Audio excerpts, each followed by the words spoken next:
فسقا لہما، حضرت موسیٰ نے پانی پلایا ان دونوں کے لیے. ثم تولی الی الظل، پھر آ بیٹھے ایک سائے میں.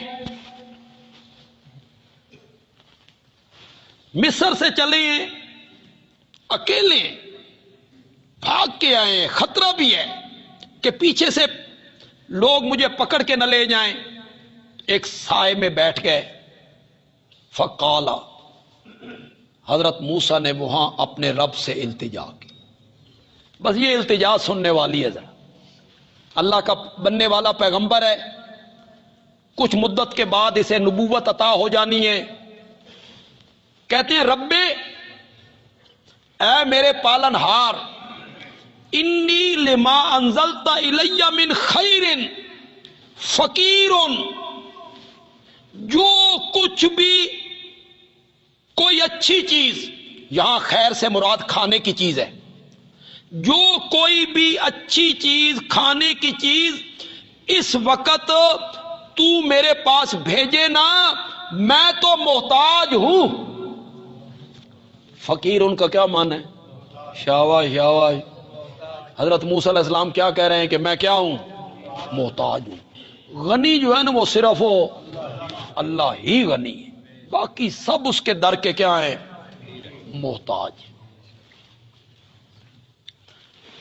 یہ یہاں بیٹھے ہیں دعا مانگتے ہوئے، ادھر اس بزرگ نے اپنی ایک بچی کو بھیجا کہ اسے بلا لاؤ. فجاءتہ احداہما، پھر آ گئی ایک لڑکی، ان دونوں میں سے ایک لڑکی. تمشی علی استحیاء،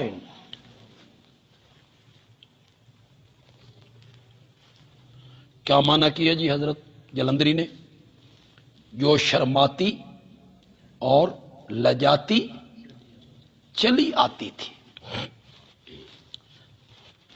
حضرت شیخ القرآن رحمت اللہ علیہ یہاں معنی کرتے تھے، اس طرح شرم و حیا سے آ رہی تھی جیسے کسی نے شرم و حیا اس کے قدموں میں باندھ دیا ہو،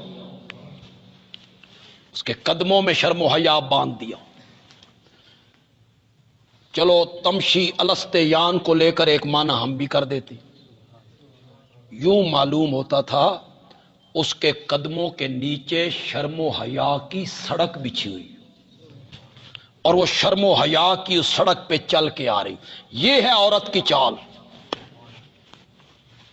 جو قرآن نے بیان کی. یہ ہے چال عورت کی. تمشی الستیاء، اس کی چال میں شرم ہونی چاہیے، اس کی چال میں حیا ہونی چاہیے.